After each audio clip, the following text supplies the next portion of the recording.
Golden temple आणि वाघानंतर आम्ही थेट पोचलो कतरा वैष्णोदेवी दर्शनासाठी. सकाळची सुरुवात गरमागरम पहाडवाली मॅगीने झाली आणि तिची टेस्ट तर नेक्स्ट लेवल होती. वाइब विथ पहाडवाली Maggi. So where we are going now?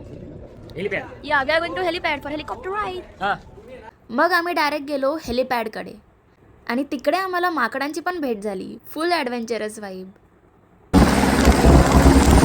हेलिकॉप्टरमध्ये video allowed नव्हता, पण जेव्हा मम्मी हेलिकॉप्टरमध्ये जात होती ना तेव्हा मी सिक्रेटली एक व्हिडिओ शूट केलेला. मग आम्ही पोचलो आणि दर्शन खूपच सुंदर झालं आणि सरप्राईज म्हणजे डोंगरावर आम्हाला स्नो पण दिसत होता. थोडा रेस्ट घेतलं, व्हीलचेअरवर बसून थोडा रिलॅक्स केला. बाय मम्मा. मैं बूढ़ी झाली.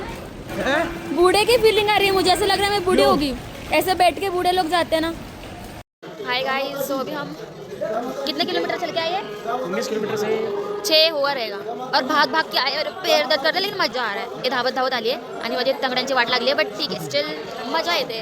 म्हणजे ना वरती इतकी थंडी होती, पण आम्ही पटापट धावत आलो तर थंडी आता खूप कमी झाली आहे. लिटरली मी कानातलं ते एअरकफ होतं ना ते मी काढून टाकले. थोडी थोडी लागते पण मस्त, लाईक गुलाबी थंडी, नॉट ब्लॅक थंडी. समज रहा. रात्री असं वाटत होतं की उद्या उठणारच नाही, पण नेक्स्ट डे फुल फ्रेश, फुल एनर्जी अगेन. तेव्हा कळालं हे नॉर्मल नाही आहे, दिस is blessing.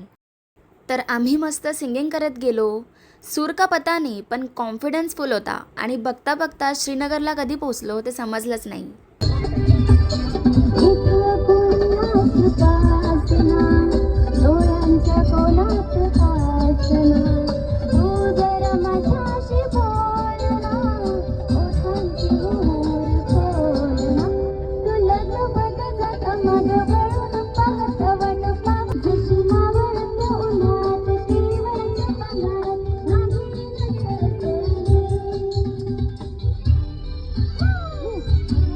So wait for next video. Like, share and subscribe. Bye bye.